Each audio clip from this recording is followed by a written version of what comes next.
अथ मन्त्रपाठः। ॐ सहनाववतु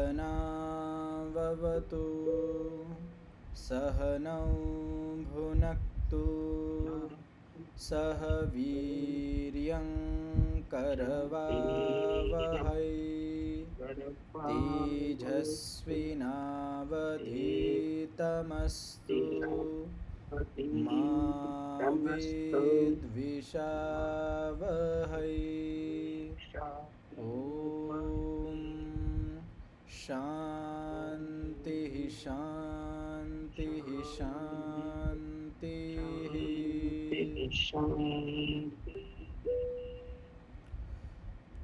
ગઈકાલના પાઠમાંથી કોઈને કંઈ પૂછવું હોય કે પ્રશ્ન હોય તો પૂછી શકો છો.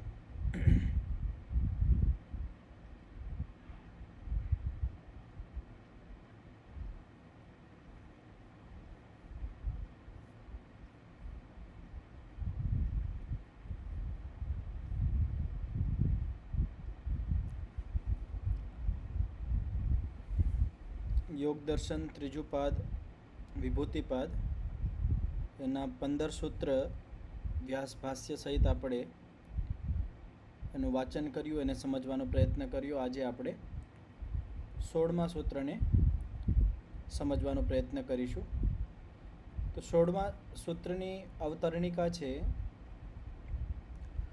અતો યોગિનઃ ઉપાત્ત સર્વસાધનસ્ય બુભુત્સિતાર્થ પ્રતિપત્તયે સંયમસ્ય વિષય ઉપક્ષિપ્યતે.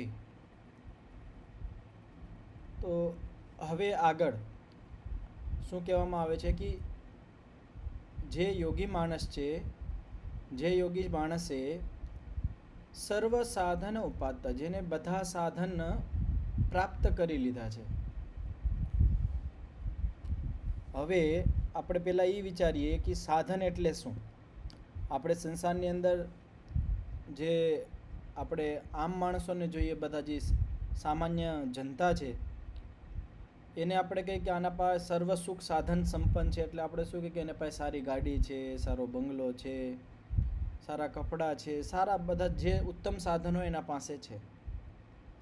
પણ અહીંયા કહેવામાં આવે છે કે એવો યોગી માણસ જેને બધા સાધનોને પ્રાપ્ત કરી લીધા હોય. તો યોગીના કયા સાધનો છે? યોગી કયા સાધનોને પ્રાપ્ત કરવા માટે પુરુષાર્થ કરતો હોય છે અને એ સાધનોને મેળવી શકે છે? એ કયા સાધનો હોય છે? તો એ સાધનો હોય છે યોગના 8 અંગ. અધ્યાત્મ ક્ષેત્રમાં મોટામાં મોટા આ યોગના જે 8 અંગ છે એ જ સાધન છે. જે આ 8 અંગોનું પાલન કરતાં શીખી જાય, એમાં સફળ થઈ જાય, તો વિચારી લેવાનું એને યોગના ક્ષેત્રમાં જે મૂળ બધા સાધનો છે એ ઉપલબ્ધ થઈ ગયા છે. અહીંયા એ જ કહેવામાં આવે છે કે એવો યોગી માણસ જેને યોગના બધા સાધનો એટલે યોગના 8 અંગો પ્રાપ્ત થઈ ગયા છે એટલે એનું પાલન કરવામાં એ સફળ બની ગયો છે. એવો જે યોગી માણસ છે, તો આગળ શું કહેવામાં આવે છે? બુભુત્સિત અર્થ પ્રતિપત્તયે. એને જે જિજ્ઞાસિત પદાર્થો છે, જિજ્ઞાસિત વસ્તુ છે, જાણવા યોગ્ય જે સારા પદાર્થો છે, અને એ પદાર્થના વિષયમાં, એ વસ્તુના વિષયમાં એને જાણવાની ઈચ્છા છે. એને જાણવા માટે એ શું કરે છે? સંયમસ્ય વિષય ઉપક્ષિપ્યતે. સંયમ કરે છે. તો શું અવતરણિકાનો અર્થ શું થયો? કે એવો યોગી માણસ જે અષ્ટાંગ યોગમાં સફળ બની ગયો છે અને હવે એને જે પણ પદાર્થને, અર્થને જાણવાની ઈચ્છા છે, જેમ કે કોઈ યોગી માણસ છે એને પૃથ્વી તત્વના વિષયમાં જાણવાની ઈચ્છા છે, જળ તત્વના વિષય જાણવાની ઈચ્છા છે, અગ્નિ તત્વના જાણવાની ઈચ્છા છે, ઇન્દ્રિયને જાણવાની ઈચ્છા છે. તો આવા જે જિજ્ઞાસિત પદાર્થો છે એના મનની અંદર, એવા જિજ્ઞાસિત પદાર્થોને જાણવા માટે એ સંયમ કરે છે. અને યોગના ક્ષેત્રની અંદર સંયમ કોને કહેવાય? અથર્વ મુનિજી, પ્રહલાદભાઈ, નરેશભાઈ, સંયમ કોને કહેવાય? સંયમ એટલે શું? યોગના વિષયમાં સંયમની પરિભાષા શું છે? હા, નીતાબેન.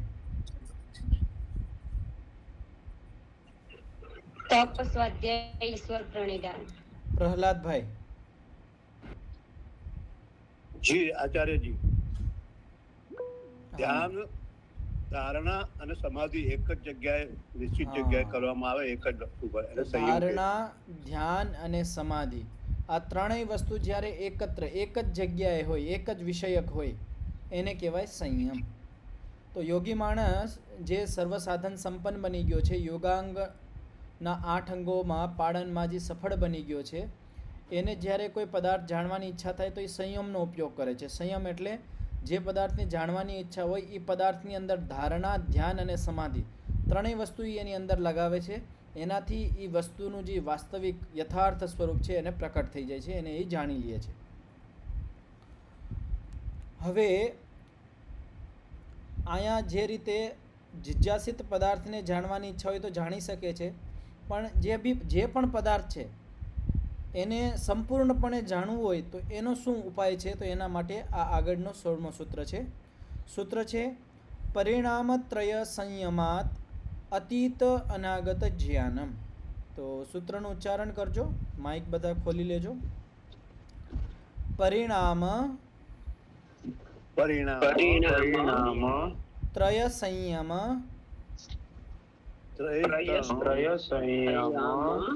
ત્રય સંયમાત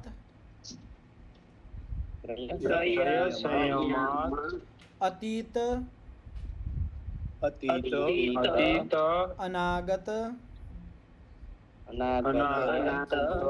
જ્ઞાનમ. તો એક વિશેષ પ્રકારની સિદ્ધિ બતાવવામાં આવે છે, એક વિશેષ પ્રકારની ઉપલબ્ધિ બતાવવામાં આવે છે કે જ્યારે યોગી માણસ જે 3 પ્રકારના પરિણામ છે એની અંદર સંયમ કરે છે તો એને અતીત અને અનાગતનું જ્ઞાન થઈ જાય છે. આ સંસારની અંદર અનેકો પ્રકારના પદાર્થો, વસ્તુઓ છે. એ બધા પદાર્થોની અંદર, વસ્તુની અંદર 3 પ્રકારના પરિણામ હોય છે: ધર્મ પરિણામ, લક્ષણ પરિણામ અને અવસ્થા પરિણામ. આ ત્રણેય પરિણામની અંદર જે યોગી માણસ સંયમ કરે છે એને એ પદાર્થનું અતીત અને અનાગતનું એટલે ભૂતકાળ અને ભવિષ્યકાળનું જ્ઞાન થઈ જાય છે. એ પ્રકારની સિદ્ધિ છે. હવે અતીત અને અનાગતનું જ્ઞાન કેવી રીતે થઈ શકે છે? તો સાધારણ રૂપથી આપણે એક વૈજ્ઞાનિકને સમજવાનો પ્રયત્ન કરીએ એનાથી આપણને આ સૂત્ર પણ સમજમાં આવી શકે છે કે જેવી રીતે વૈજ્ઞાનિકો હોય એ આવ સૂક્ષ્મતાથી બધી વસ્તુઓનો વિચાર કરતા હોય છે, બધા વિષયોને વિચાર કરતા હોય છે. તો એ ત્યાં શું વિચારે છે? એને આ યોગ દર્શન નથી ભણેલું, પણ પ્રેક્ટિકલ રૂપમાં ત્યાં એ પરિણામો જ વિચારતા હોય. ધર્મ, લક્ષણ અને અવસ્થા પરિણામને જ ત્યાં એ વિચાર કરતા હોય. એને આધારે જ એની એક્સપાયરી ડેટ આપી દે છે. જેવી રીતે ક્યાંક પુલ બન્યું હોય તો એ પુલની આયુ કેટલી છે, ક્યારે બન્યું હતું, કેટલા વર્ષ જૂનું છે અને કેટલા વર્ષ હજી ચાલશે, એની એક ફિક્સ એ આયુ આપી દે છે. અને આપણે જોઈ પણ શકીએ છીએ એ પ્રમાણે એના વાક્યો સચોટ અને સાચા પણ હોય છે. ઘણી બધી વખત આપણે જોઈએ છે ક્યાંક ભૂસ્ખલન થવાનું હોય છે તો ઘણા બધા વૈજ્ઞાનિકો પહેલાં જ એને બતાવી દે કે આ જગ્યાએ ભૂસ્ખલન થશે. અમુક જગ્યાએ બાંધ બનાવેલા હોય અને બાંધ હોય તો એ ઘણા બધા વૈજ્ઞાનિકો પહેલાં જ કહી દે છે કે આ આટલા સમય પછી આ બાંધ તૂટી જશે. તો એને એ વાક્યો સાચા પણ થતો. એનું કારણ શું છે? એ ત્યાં શું કરતા હોય એ આપણે જોઈએ કે આપણે બાંધનું ઉદાહરણ લઈએ તો એને કેમ ખબર પડી ગઈ કે આટલા સમય પછી આ બાંધ તૂટી જશે? તો એને શું કર્યું છે? કાલે જે સૂત્ર આવ્યો હતો ક્રમ અનુરોધ, એને ક્રમ જોયો કે આ જે બાંધ છે આનું ધર્મ પરિણામ શું છે, આ કેવી રીતે બન્યો છે, આમાં શું શું વસ્તુ વપરાણી છે, એની કેટલી આયુ હોય છે. પછી લક્ષણ પરિણામ જોવે છે, અત્યારે વર્તમાન અવસ્થા આ છે, અતીત આ અને અનાગત અવસ્થા આ હતી. અને એના પછી જે વર્તમાન અવસ્થા છે એની અંદર અવસ્થા પરિણામ જોવે છે. અવસ્થા પરિણામ એટલે એ ક્રમ જોવે છે કે આટલા ક્રમની અંદર આટલું ક્ષીણ થાય છે આ વસ્તુ, પછી એ પ્રમાણે ક્રમનું ગણિત કરીને બતાવી દે છે કે આટલા પછી આ વસ્તુ નષ્ટ થઈ જશે. પણ આ તો હું શાબ્દિક રૂપમાં બોલું છું, પણ એ બહુ ગંભીરતાથી વિચારતા હોય છે. અહીંયા ઘણી સૂક્ષ્મતાથી વિચારતા હોય. દરેક વસ્તુ, દરેક એમાં અલગ અલગ વિભાગ હોય, દરેક પ્રકારે વિચાર કરતા હોય.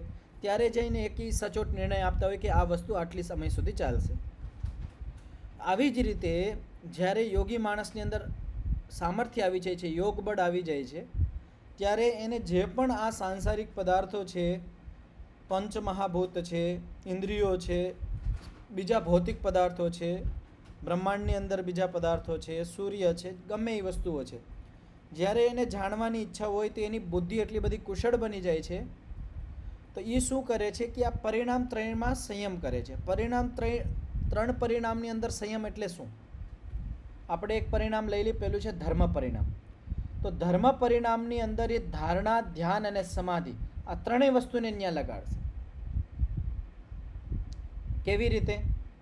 કે જેવી રીતે આપણે કોઈ વસ્તુને જાણતા હોય કે ભાઈ આ વસ્તુ અત્યારે કોઈ વસ્તુ, માની લો કોઈ માતા છે રસોડાની અંદર શીરો બનાવતી હોય, તો શીરો બનાવતી વખતે એને ખ્યાલ આવતો હોય કે અત્યારે આટલો બની ગયો છે અને થોડીક વાર પછી આનો રંગ આવો થઈ જશે અને આવી સુગંધ આવશે એટલે આ શીરો પાકી જશે.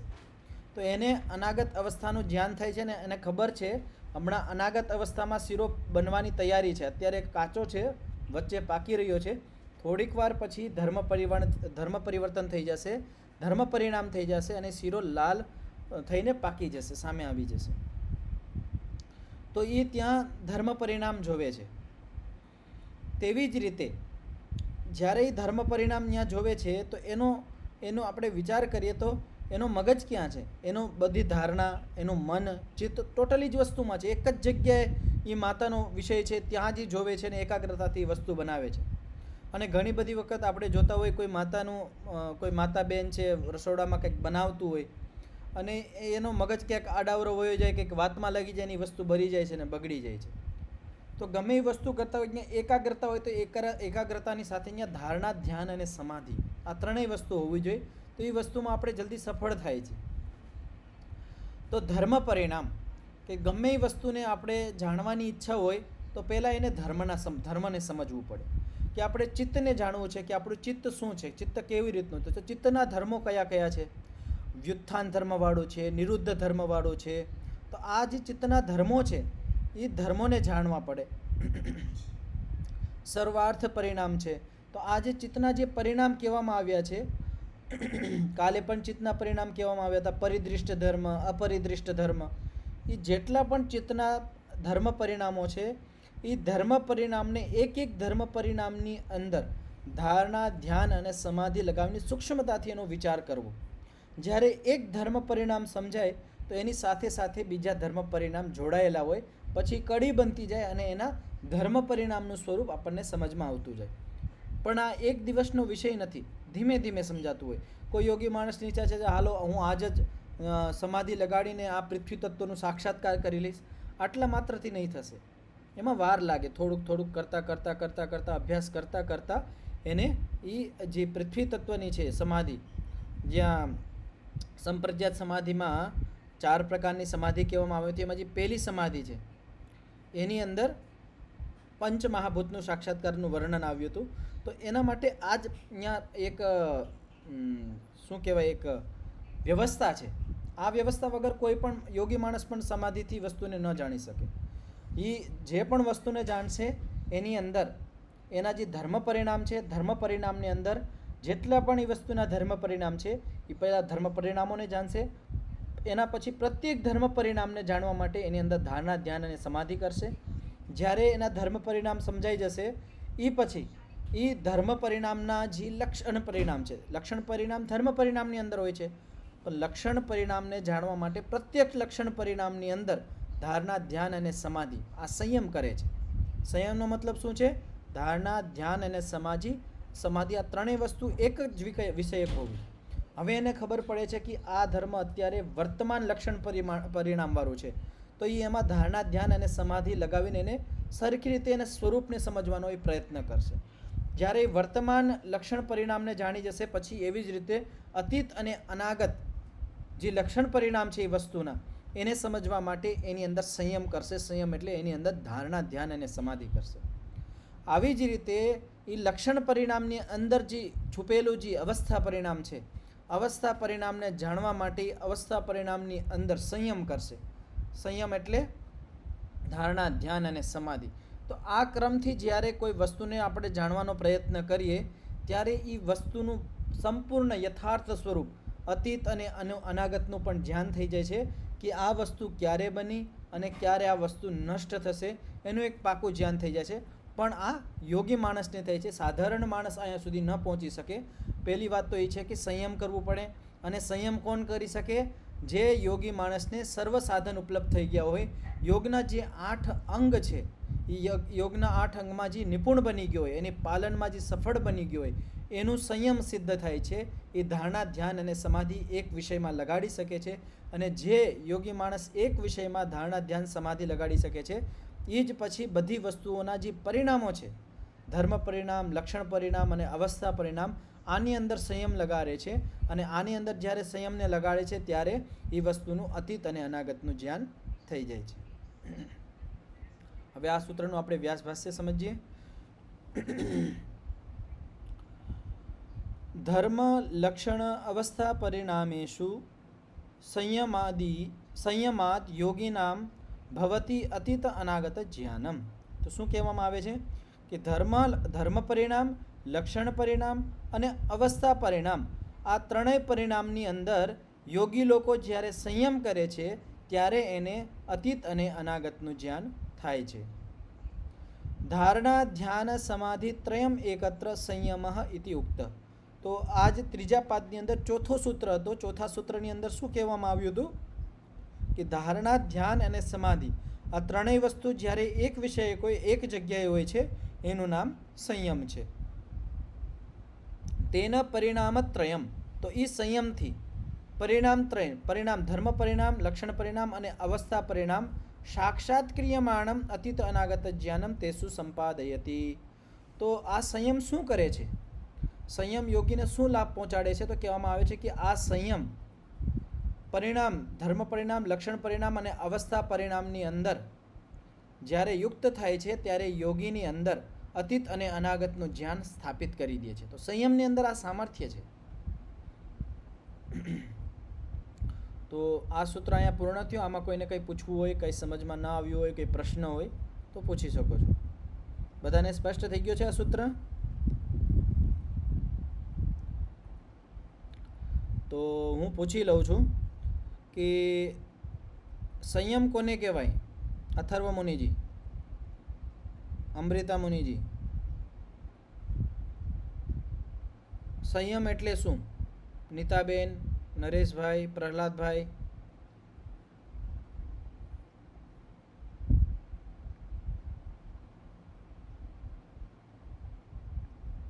કોઈનો અવાજ નથી આવતો. સાંભળો છો બધા કે મારો અવાજ બધાને આવે છે? ઓમ.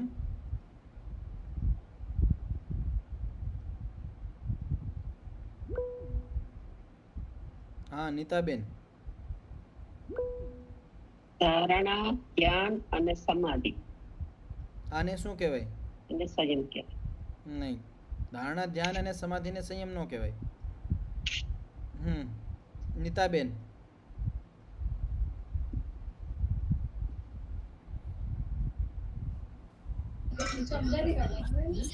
ધારણા, ધ્યાન, સમાધિ ત્રયકમ સંયમ.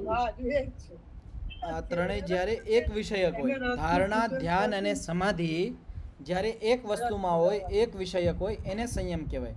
ધારણા, ધ્યાન અને સમાધિને સંયમ ન કહેવાય. એ ધ્યાન રાખજો. જી અને કહ્યું મને પૂછ્યું? નહીં નહીં, મને પૂછ્યું આચાર્યજી?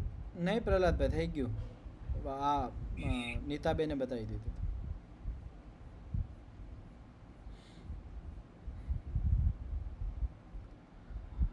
હવે એક વિશેષ પ્રકારની સિદ્ધિ બતાવવામાં આવે છે કે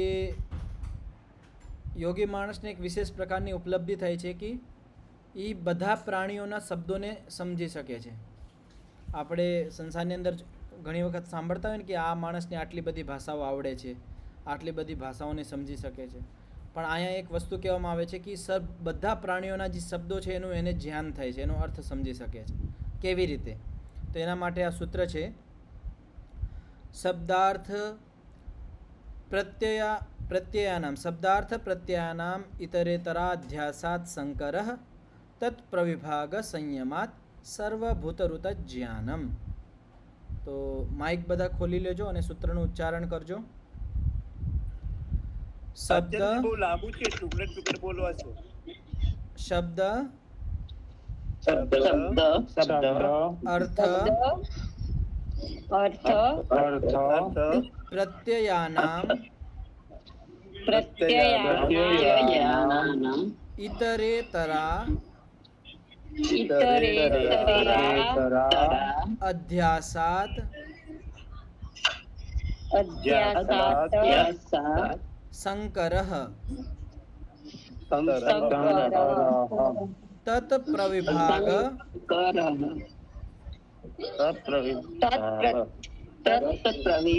પ્રવિભાગ સંયમાત સંયમા સર્વભૂત સર્વભૂત ઋત ઋત જ્ઞાનમ. જ્ઞાનમ. તો શું કહેવામાં આવે છે આ સૂત્રની અંદર કે શબ્દ અર્થ અને પ્રત્યય આ ત્રણ વસ્તુ છે. પાછળ પણ આવી હતી કે શબ્દ અર્થ અને પ્રત્યય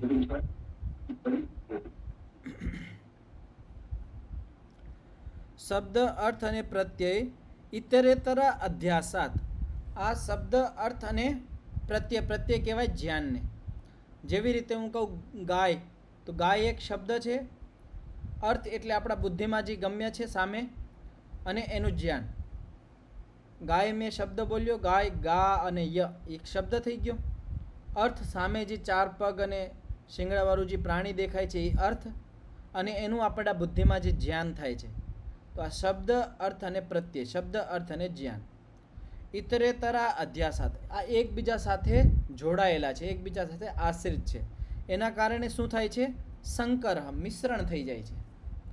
એટલે શબ્દ અર્થ અને જ્ઞાન આ ત્રણેય વસ્તુ અલગ અલગ છે, પણ આ એટલા બધા મિક્સ હોય છે, એકબીજા ઉપર આશ્રિત હોય છે કે સામાન્ય માણસને આ ત્રણેય વસ્તુ જુદી જુદી નથી દેખાતી, અને એક જ રૂપમાં દેખાય છે. સંકર એટલે મિશ્રણ રૂપમાં દેખાય છે. જ્યારે હું ગાય શબ્દ બોલું છું તો ગાય શબ્દ બોલવાથી અત્યારે તો હું વાત કરું છું એટલે ખબર છે, પણ સામાન્ય રૂપે જ્યારે આપણે કોઈ ગાય શબ્દ બોલે એટલે અહીંયા આપણને ડાયરેક્ટ ત્રણેય વસ્તુ મિશ્રિત દેખાય છે. અહીંયા આપણને એ ખબર નથી પડતી આ ગાય શબ્દ અલગ છે, અર્થ અલગ છે, એનું જ્ઞાન અલગ છે. આપણને મિશ્રિત એક સ્વરૂપ આપણા સામે આવે છે.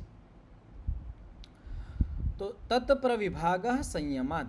પણ જ્યારે કોઈ યોગી માણસ શબ્દ અર્થ અને પ્રત્યય, શબ્દ અર્થ અને જ્ઞાન આમાં ત્રણેયમાં વિભાગ કરીને એની અંદર જ્યારે સંયમ કરે છે ત્યારે સર્વભૂત બધા પ્રાણીઓનું ઋત કહેવાય શબ્દ. ઋત શબ્દ છે ને અહીંયા ઋત શબ્દનો અર્થ છે શબ્દ. ઋ શબ્દે વ્યાકરણની અંદર એક ધાતુ છે, એનાથી ઋત શબ્દ બને છે. તો સર્વભૂત ઋત જ્ઞાનમ એટલે બધા પ્રાણીઓના જે શબ્દ છે એનું એને જ્ઞાન થઈ જાય છે. તો એક વિશેષ પ્રકારની સિદ્ધિ છે, પણ એના માટે આવશ્યક શું છે કે શબ્દ અર્થ અને જ્ઞાન આ ત્રણ વસ્તુ છે એના વિભાગ કરીને એની અંદર સંયમ કરવું. જ્યારે એની અંદર સંયમ કરી દે, ધારણા, ધ્યાન અને સમાધિ લગાડી દે, ત્યારે બધા પ્રાણીઓના જે શબ્દ છે એને જાણી શકીએ છીએ.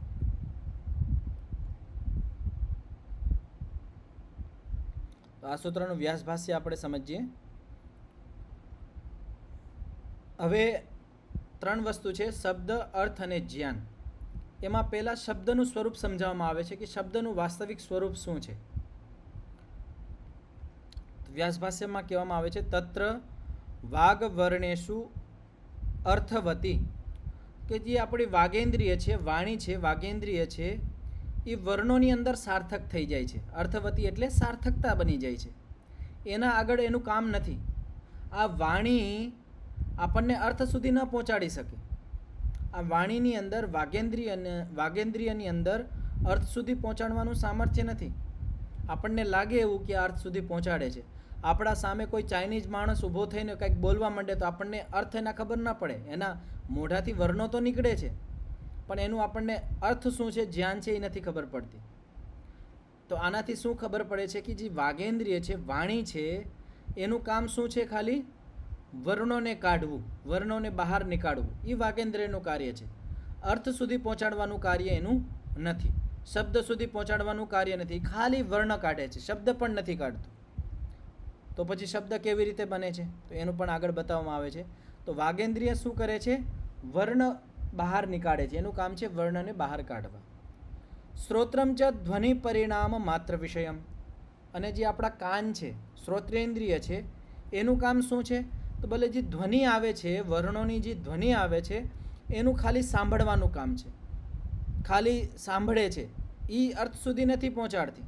અહીંયા પણ હું એ જ ઉદાહરણ દઈ, કોઈ બીજા આપણે જે ભાષાને જાણતા ન હોય, કોઈ તમિલ ભાષાવાળો માણસ છે, તમિલ છે, અને આપણા સામે કંઈક શબ્દ બોલતો હોય, તો એના મોઢાથી વર્ણો નીકળે છે અને આપણે શ્રોતેન્દ્રિયથી સાંભળીએ છીએ, છતાં પણ આપણા એ અર્થ સુધી નથી પહોંચી શકતા. તો આનાથી શું ખબર પડે છે કે શ્રોત્રેન્દ્રિય આપણને શબ્દના અર્થ સુધી નથી પહોંચાડતું. શ્રોત્રેન્દ્રિયનું કાર્ય શું છે? ધ્વનિ પરિણામ, ખાલી ધ્વનિને એકત્રિત કરવું. અને કોની ધ્વનિને એકત્રિત કરે છે? વર્ણોની ધ્વનિને એકત્રિત કરે છે. તો પછી શબ્દનું નિર્માણ કેવી રીતે થાય છે? શબ્દનું જ્ઞાન કેવી રીતે થાય છે? તો એના માટે કહેવામાં આવે છે પદમ પુનઃ નાદાનુસંહાર બુદ્ધિ નિર્ગ્રાહ્યમ. અને પદ કેવી રીતે છે? પદ એટલે શબ્દ. શબ્દ કેવી રીતે બને છે? તો નાદાનુસંહાર, કે જે ધ્વનિ આવે છે એ ધ્વનિનું એકત્રીકરણ કરે છે. કોણ? બુદ્ધિ. એક ધ્વનિ આવી, બીજી ધ્વનિ આવી, ત્રીજી ધ્વનિ આવી, એનું સંગ્રહણ કરીને બુદ્ધિ એક પદ બનાવી લે છે. વાસ્તવમાં શબ્દ શું છે કે મેં અહીંયાથી કમળ શબ્દ બોલ્યો, કમલ, તો ક, મ અને લ, મારા મોઢાથી એક એક વર્ણ નીકળે છે, અને એ જ આપણી સામેવાળો માણસ શ્રોત્રેન્દ્રિયથી અને એક એક શબ્દનું ધ્વનિ સાંભળે છે. એ શબ્દ વર્ણ નથી સાંભળતો, વર્ણની જે ધ્વનિ છે એ ધ્વનિ એના શ્રોત્રેન્દ્રિયમાં જાય છે. કની ધ્વનિ, મની ધ્વનિ અને લની ધ્વનિ. અને એ ધ્વનિ બુદ્ધિ છે એ ધ્વનિને એકત્રિત કરે છે, અનુસંહાર કરીને પદરૂપમાં એને સમજે છે. તો આ રીતે શબ્દ સુધીનું એક સફર યાત્રા હોય છે, એ અહીંયા બતાવવામાં આવી છે. હવે આગળ બતાવવામાં આવે છે વર્ણ એક સમય અસંભવિત્વાત પરસ્પર નિર અનુગ્રહાત્માન. કે આ વર્ણ એકબીજા સાથે મળીને શબ્દ ન બની શકે કેમ? એક પ્રશ્ન ઊભો થાય છે. તમે ઉપર શું કહેવામાં આવ્યું કે વર્ણ છે એ શબ્દ નથી, વર્ણથી ધ્વનિ નીકળે છે અને ધ્વનિ ઇન્દ્રિય શ્રોત્રેન્દ્રિય સાંભળે છે, અને એ જે ધ્વનિ છે, નાદ છે, એનું અનુસંહાર કરીને એક એક પછી એકત્રિત કરીને બુદ્ધિ એને ગ્રહણ કરે છે, એને પદ કહેવાય છે. તો શું આ વર્ણોની અંદર સામર્થ્ય નથી એકબીજા સાથે મળીને એ શબ્દને ઉત્પન્ન કરી દે? તો કહેવામાં આવે છે કે વર્ણોની અંદર એ સામર્થ્ય નથી કે એ શબ્દને ઉત્પન્ન કરી દે. કેવી રીતે? એક સમય અસંભવિત્વાત. હવે હું જ્યારે કમલ શબ્દ બોલું, કમલ, હું માની લો આપણે આ યોગ દર્શન કોને બનાવ્યો છે? પતંજલિ ઋષિએ બનાવ્યો છે. કે જ્યારે હું પતંજલિ શબ્દ બોલું છું, તો પતંજલિ શબ્દ બોલતા સમયે પ જ્યારે નીકળે છે ત્યારે ત નથી, તો પ નીકળી ગયો એ પછી ત આવે છે. તો એક સમયમાં એક જ વર્ણ આવે છે, એક સમયમાં એક જ વર્ણ આવે છે. એ પછી જ્યારે પ પૂરો થઈ જાય છે ત્યારે ત આવે છે, પછી પતંજલિ આવે છે. ગમે એ શબ્દ, કમલ શબ્દ બોલું છું તો પહેલાં ક આવે છે, પછી મ આવે છે, પછી લ આવે છે. તો એક સમયમાં અનેક વર્ણોને આપણે બોલવાનું સામર્થ્ય નથી, આપણે બોલી નથી શકતા, અસંભવ છે. તો વર્ણ એક સમયમાં એક જ ઉચ્ચારિત થાય છે. તો એક વર્ણ ઉચ્ચારણ કર્યો એ નષ્ટ થઈ ગયો, પાછળ બીજો વર્ણ આવ્યો. મેં કમલ બોલ્યું તો જ્યારે ક બોલ્યો એ પછી મ બોલું છું ત્યારે ક નષ્ટ થઈ જાય છે, અને જ્યારે હું લ બોલું છું ત્યારે મ નષ્ટ થઈ જાય છે. તો એકબીજા સાથે જોડાઈ પણ ન શકે, કારણ કે આનો સમય અલગ અલગ છે. સમય અલગ અલગ એટલે એનો ઉત્પત્તિનો અને વિનાશનો સમય અલગ અલગ છે. જ્યારે હું કમલ બોલવા જાઉં છું તો જ્યારે ક બોલું છું ત્યારે કનો ઉત્પત્તિ કાળ છે, મ અને લ હજી આવ્યા નથી. અને જ્યારે હું મ બોલીશ ત્યારે કનો વિનાશનો સમય છે અને મનો ઉત્પત્તિનો સમય છે. તો સમય જુદો જુદો છે. તો એક સમયમાં નથી, સમય અલગ અલગ છે, જુદો જુદો છે. એટલે આ વર્ણ એકબીજા સાથે પરસ્પર અનુગ્રહ કરીને શબ્દનું નિર્માણ ન કરી શકે. તે પદમ અસંસ્પૃશ્ય અનુસ્થાપ્ય અવિર્ભૂતા સ્થિરોભૂતાશ્ચૈતિ. તો આ જે વર્ણ નીકળે છે, હું અહીંથી જે વર્ણ બોલું છું એ પદને સ્પર્શ પણ નથી કરતા. અહીંથી નીકળ્યા અને શું કરે છે? અવિર્ભૂતા ઉત્પન્ન થાય છે અને તિરોભૂતા નષ્ટ થઈ જાય છે. પ્રત્યેકમ અપદ સ્વરૂપા ઉચ્યંતે. તો જે આ વર્ણ છે એ અપદ સ્વરૂપ છે. વર્ણ પોતામાં પદ નથી, શબ્દ નથી. હું કમલમાં જે ક છે એ ક પોતામાં પદ નથી, એક શબ્દ નથી, અપદ છે, અશબ્દ છે. તો પછી શબ્દ કેવી રીતે બને છે? તો આગળ કહેવામાં આવે છે વર્ણ પુનર એકૈક પદાત્મા સર્વાભિધાન શક્તિ પ્રચિત સહકારી વર્ણાંતર પ્રતિયોગિત્વાદ વૈશ્વરૂપ્યમ ઇવ આપન્ન પૂર્વશ્ચ ઉત્તરેણ ઉત્તરશ્ચ પૂર્વેણ વિશેષે અવસ્થાપિત ઇત્યેવં બહવો વર્ણા ક્રમાનુરોધિન અર્થસંકેતેન અવચ્છિન્ના ઈયંત એતે સર્વાભિધાન શક્તિ પરિવૃતા ગકાર ઔકાર વિસર્જનીયા શાસનાદિમ અર્થમ દ્યોતયંતી. તો આ અનુચ્છેદની અંદર શું સમજાવવામાં આવે છે? વર્ણ પુનરેક, એક વર્ણ છે, પદાત્મા પદનો અવયવ છે. આ બે વાક્યમાં ધ્યાન દેજો બધા. ઉપર શું કહેવામાં આવ્યું હતું? પ્રત્યેકમ અપદ સ્વરૂપા. પ્રત્યેક વર્ણ છે એ પદ નથી, પણ અહીંયા શું કહેવામાં આવે છે? એક પદાત્મા. તો અહીંયા ભિન્નતા શું છે આ વાક્યમાં સમજવાનો પ્રયત્ન કરજો કે વર્ણ કમલ શબ્દ છે. કમલ શબ્દની અંદર ક પોતાની અંદર એક શબ્દ નથી, પણ કમલ શબ્દની અંદર જે ક છે એ કમલ શબ્દનો એક અવયવ છે. હું પાછું આ વાક્ય બોલું છું, ધ્યાનથી સાંભળજો. કમલ શબ્દ બોલું છું, કમલની અંદર જે ક છે, ક શબ્દ પૂરા કમળ શબ્દનો અર્થ નથી દેતો. ક પોતામાં એક શબ્દ નથી, પણ કમળની અંદર જે ક છે એ કમળનો એક અવયવ છે. પદાત્મા સર્વ અભિધાન શક્તિ પ્રચિત. અને જે આ વર્ણો છે ને એ પ્રત્યેક વર્ણની અંદર અનેક પ્રકારના કથનોને કહેવાની સામર્થ્ય છે. કેવી રીતે? હું કમલ બોલું છું, હું કાયદો બોલું છું, હું કર્પણ બોલું છું, હું કૃપા બોલું છું, હું ક્રિયા બોલું છું. આ શબ્દ બધા શબ્દની અંદર ક શબ્દ છે. તો આ ક શબ્દ કેટલા શબ્દોની અંદર આવી શકે છે? તો આ સર્વ અભિધાન શક્તિ પ્રચિત. આ જે વર્ણો છે, આપણા વર્ણમાલાની અંદર જે વર્ણો છે એ અભિધાન કહેવાય, કથનની શક્તિ. એની અંદર બધું જ કહેવાનું સામર્થ્ય છે. શક્તિ એની અંદર બધા કથનોની કરવાની એની અંદર સામર્થ્ય છે. આપણે આ સંસારની અંદર આટલા લાખો કરોડો શબ્દ છે, આપણો બધાનો વ્યવહાર ચાલી રહ્યો છે આ વર્ણોની આધાર પર.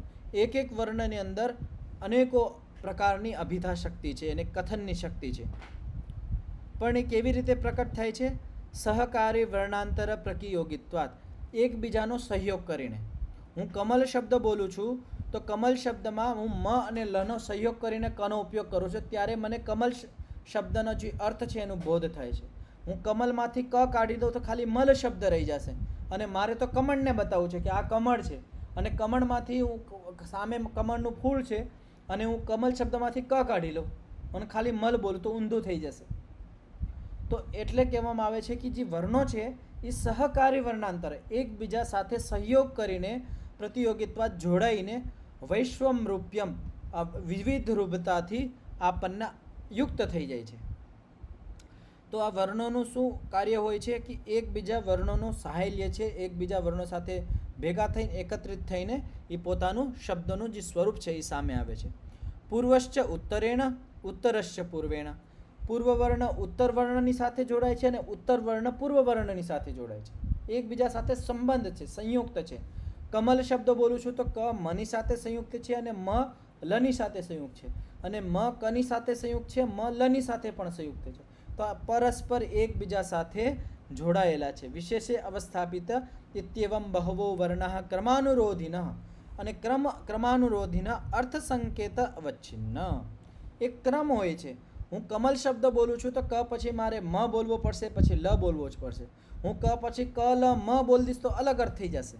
સામે છે કમલ, મારે કમળ શબ્દને સમજાવવું છે આ કમળનું ફૂડ છે, તો હું ખાલી શબ્દનો જે ક્રમ છે એનો ક્રમ બદલી નાખું. હું કહી દઉં ક લ મ, લને આગળ લઈ આવું તો ઊંધું જ અર્થ થઈ જશે. તો ક્રમ પણ જરૂરી છે. તો ક્રમ અનુરોધી અર્થ સંકેત, એ ક્રમ જે આપણે શબ્દને કહેવા માંગીએ છીએ એનો વર્ણોનો એક ક્રમ હોય છે, ત્યારે જ એ અર્થને બતાવવામાં યુક્ત થાય છે, સમર્થ થાય છે. એ તે સર્વાભિધાન શક્તિ પરિવૃત્તા. તો આવી રીતે આ જે વર્ણો છે એ બધા શક્તિઓથી પરિવૃત્ત છે, ઢાંકેલા છે, યુક્ત છે. જેવી રીતે ગકાર ઔકાર વર્ષર્જનીય શાસનાદિમ અર્થમ દ્યોતયંતી. તો સંસ્કૃતની અંદર એક શબ્દ છે ગાય માટે, ગૌહુ શબ્દ છે. ગૌહુ, ગૌ અને પાછળ વિસર્ગ છે, ગમાં અવકારની માત્રા. તો કેટલા વર્ણ થઈ ગયા? ગકાર એટલે ગ ખાલી, ઔકાર અને વિસર્જનીય 3 છે. આ 3ને મળીને ગૌહુ શબ્દ બન્યો છે સંસ્કૃતની અંદર. તો આ 3 વસ્તુ છે, એનો એક ક્રમ છે. ગકાર પછી ઓકાર છે, પછી વિસર્જનીય છે. ત્યારે જ ગૌ શબ્દ અર્થ સુધી પહોંચાડી શકે છે. એ સામને શું અર્થ છે? શાસનાદિમ અર્થમ પ્રદ્યોતયતિ. શાસનાદિમ અર્થમ દ્યોતયંતી. શાસનાદિ કોને કહેવાય? જે ગાયનું ગળકંબળ હોય ને, ગળકંબળ એને શાસના કહેવાય સંસ્કૃતની અંદર. તો સામે જે શાસના એટલે ગળકંબળ છે, શિંગડા છે, એવું જે પ્રાણી છે એનો અર્થ આપણને દ્યોતિત કરે છે. તો ગૌ શબ્દ કહેવાથી હું ખાલી એમ કહું ગૌહુ તત્ર અસ્તિ, સામે ગાય છે એટલું જો બોલીશ તો સામે જે ગળકંબળ અને શિંગડાવાળું જે પ્રાણી છે એ અર્થરૂપમાં આપણને એનું જ્ઞાન થાય છે. તો અહીંયા સુધી થઈ ગયું. આમાં કોઈને કંઈ પ્રશ્ન હોય કે ન સમજાણું હોય તો પૂછી શકો છો. અત્યાર સુધી જે શબ્દ અર્થ અને જ્ઞાન, શબ્દ અર્થ અને પ્રત્યય, પ્રત્યય એટલે જ્ઞાન, આની અંદર સંયમ કરવાની વાત ચાલે છે. ધારણા, ધ્યાન અને સંયમનો વિષય ચાલે છે. તો એની અંદર પહેલાં શબ્દની અંદર સંયમ કરવો પડશે. શબ્દની અંદર સંયમ એટલે શબ્દની અંદર ધારણા, ધ્યાન અને સમાધિ કરવી પડશે. પણ પહેલાં શબ્દનું સ્વરૂપ તો ખબર હોવી જોઈએ, ત્યારે તો શબ્દની અંદર સંયમ કરી શકીએ આપણે. તો એ જ અહીંયા સ્વરૂપ સમજાવવામાં આવે છે કે પોતામાં વર્ણ છે એ શબ્દ નથી હોતો, અને વર્ણની ધ્વનિ પણ શબ્દ નથી હોતો. એ ધ્વનિ જ્યારે બુદ્ધિ પાસે પહોંચે છે અને ધ્વનિનું જ્યારે અનુસંહાર થાય છે, એકત્રીકરણ થાય છે, ત્યારે એ પદરૂપમાં, શબ્દરૂપમાં એકત્રિત થાય છે. તદ એતેષામ અર્થ સંકેતેન અવચ્છિન્નાનામ ઉપસંહૃત ધ્વનિક્રમાણામ ય એકો બુદ્ધિર્નિર્ભાસસ્તત્પદમ વાચકમ વાચ્યસ્ય સંકેત્યતે. તો તદ એતેષામ, આ જે બધા વર્ણો છે, અર્થ સંકેત અવચ્છિન્ન, અર્થ સંકેતથી યુક્ત છે. વર્ણોની અંદર અર્થ કહેવાનું સામર્થ્ય છે, પણ ક્યારે? જ્યારે બુદ્ધિ સુધી પહોંચે છે. પણ એની અંદર સામર્થ્ય છે કે જે વર્ણો છે, એક એક વર્ણની અંદર અનેક પ્રકારની શક્તિઓ છે, અનેક પ્રકારના અર્થને કહેવાની શક્તિ હોય છે. પણ એ ક્યારે કરે છે? જ્યારે બુદ્ધિમાં ઉપસંગ્રહિત થાય છે. ઉપસંગ્રહિત ધ્વનિક્રમાણામ, જે વર્ણોની ધ્વનિ નીકળી, એ ધ્વનિ જ્યારે શ્રોત્રિયેન્દ્રથી થઈને બુદ્ધિ સુધી પહોંચીને સંગ્રહિત થાય છે. અને સંગ્રહિત કેવી રીતે થાય છે? ક્રમથી થાય છે. યહ એકો બુદ્ધિર્નિર્ભાસસ તત્પદમ, એ બુદ્ધિની અંદર એક પદરૂપમાં થઈ જાય છે. ત્યારે એનું ધ્યાન થાય છે, ત્યારે એ પદરૂપમાં બને છે. અને એ પદને જ આપણે શું કહીએ છીએ? એક વાચક. અને એ વાચક વાચ્યસ્ય સંકેત. તો આપણે સંજ્ઞા અને સંજી હિન્દીની અંદર પણ આપણે કહીએ છીએ કે આ છે રિમોટ છે, એ સંજી છે, વાચ્ય છે, અને રિમોટ આનું વાચક છે. હું રિમોટ શબ્દ બોલું છું તો રિમોટ થઈ ગયું વાચક. હું કહું રિમોટ લાવો તો રિમોટ આ વાચક છે, અને હું લઈ આવ્યો આ વાચ્ય થઈ ગયું. વાચ્ય એટલે વસ્તુ, અને વાચક એટલે એનું નામ. તો પદ છે, પદ એવું બને છે, વાચક બને છે. અને એ વાચક કોનું બને છે? વાચ્યનું. વાચ્યસ્ય સંકેત. તો વાચક હંમેશા વાચ્યનું સંકેત કરે છે, એટલે નામ પદાર્થનું સંકેત કરે છે. સંજ્ઞા સંજીવનું સંકેત કરે છે. હું એમ કહું છું કે ભાઈ પાણી લઈ આવો, જ્યારે હું પાણી શબ્દ બોલું છું તો ત્યારે ગ્લાસમાં પાણી ભરીને લઈ આવીએ છીએ.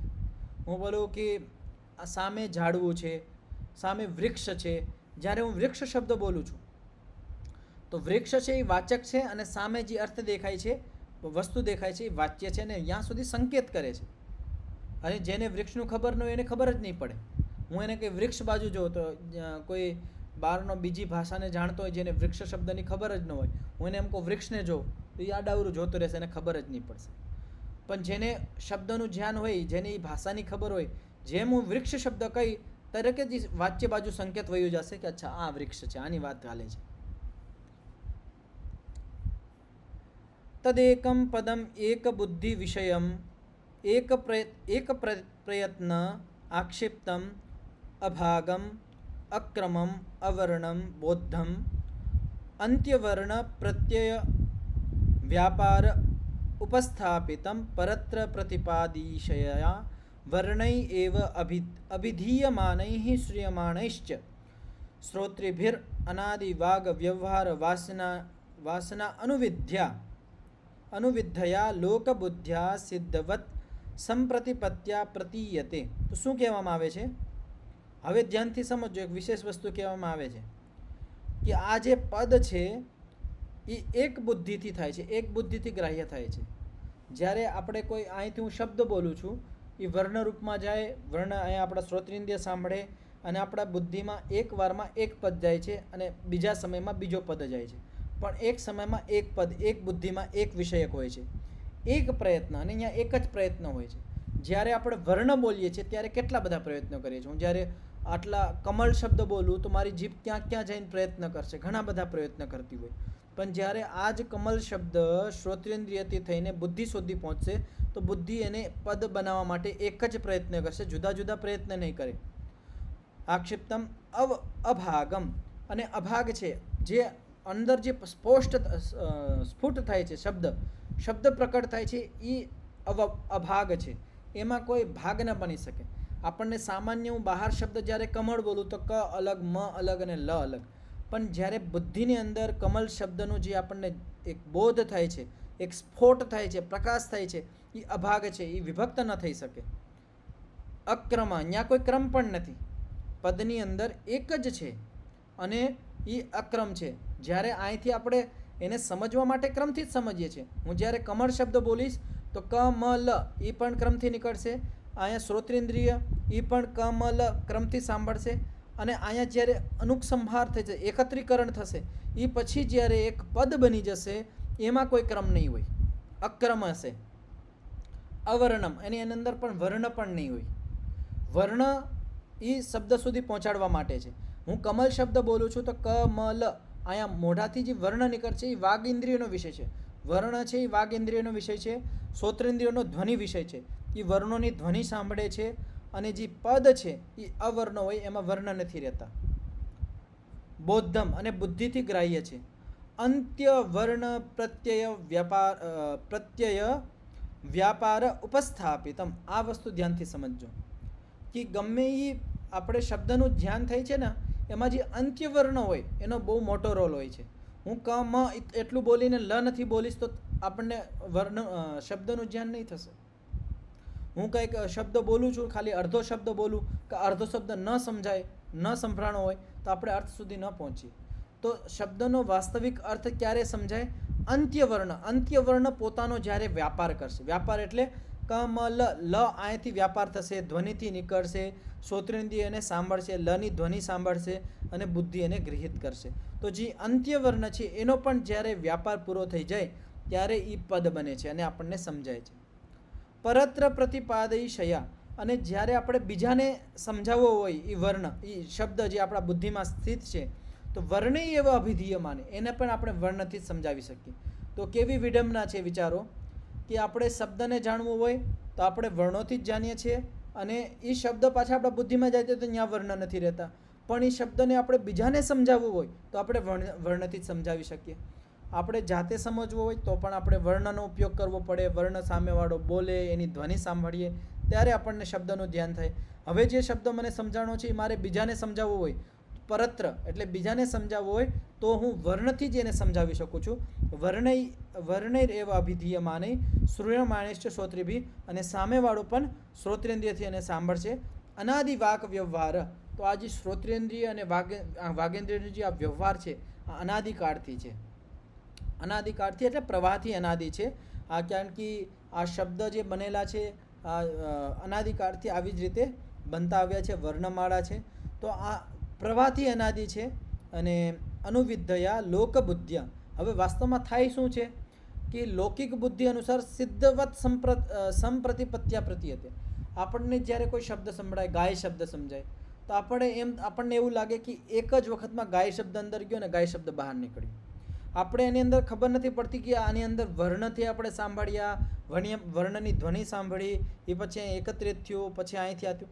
આ આપણને નથી સમજાતું. આપણી લૌકિક બુદ્ધિ આપણને એક જ વારમાં એવું લાગે છે કે આખો શબ્દ અંદર જાય છે. જ્યારે હું ગાય શબ્દ બોલું તો આપણને એમ જ લાગે આખો ગાય શબ્દ મારા બુદ્ધિમાં વયો ગયો. હું સામેવાળાને બોલું ગાયને જો તો એને એમ લાગે કે ગાય શબ્દ તરત સમજાઈ ગયો, બુદ્ધિમાં વહી ગયો. પણ આ વાસ્તવિકતા નથી. વાસ્તવિકતા શું છે? હું ગાય શબ્દ બોલું છું, અહીંથી ગ આ ય આ શબ્દનો એક ક્રમ છે, એની એક ધ્વનિ છે, એ ધ્વનિ શ્રોતેન્દ્રિય સાંભળે છે, બુદ્ધિ ધ્વનિને સંગ્રહિત કરે છે, એકત્રિત કરે છે અને એક પદનું નિર્માણ કરે છે. વાસ્તવિક સ્થિતિ આ છે.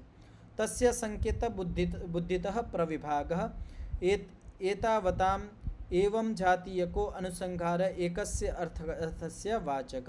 તો આવી રીતે આ બધા વર્ણો મળીને એક શબ્દનું અનુસંહાર કરે છે, એકસ્ય અર્થસ્ય વાચક, ત્યારે એક અર્થનું વાચક બને છે. આ સામાન્ય વાત નથી કે જે શબ્દ છે એની આ જે પાછળ જે ક્રિયા છે, વ્યાપાર છે, આ રીતનું છે. એ પરસ્પર જે વર્ણ મોઢામાંથી વાગેન્દ્રિયથી નીકળતા હોય એનો એક ક્રમ હોય છે. આપણે ક્રમ આડાવરો કરી દઈએ તો પણ વર્ણ શબ્દ ન બની શકે. તો વર્ણ હોય છે, વર્ણ એક ક્રમથી નીકળે છે અને શ્રોત્રેન્દ્રિય પણ એક ક્રમથી જ સાંભળે છે અને બુદ્ધિ પણ એ ક્રમથી એને અનુસંગ્રહિત કરે છે. ત્યારે એ પદ એક અર્થને કહેવા માટે વાચક બની જાય છે. તો આજે આટલું રાખીએ, સમય પણ થઈ ગયો છે. થોડો ગંભીર વિષય છે પણ આમાં જેટલું સમજાય એટલું સમજવાનો પ્રયત્ન કરજો. આ શબ્દનો વિષય છે કે શબ્દ છે એમાં સંયમ કેવી રીતે કરવો, ધારણા ધ્યાન કેવી રીતે કરવી, પણ શબ્દ કેવી રીતે નિર્માણ થાય છે, કેવી રીતે એનો પ્રયોગ થાય છે, એ અહીંયા વૈજ્ઞાનિક સ્વરૂપ આ યોગ દર્શનની અંદર અહીંયા સમજાવવામાં આવ્યું છે. ઓમ. 3 વખત શાંતિનું ઉચ્ચારણ કરીને પાઠનો વિરામ કરીશું. ઓમ શાંતિ શાંતિ શાંતિ. સર્વેભ્યો નમઃ. બધાને સાદર નમસ્તેજી. નમસ્તેજી. નમસ્તે. નમસ્તે આચાર્યજી. નમસ્તેજી.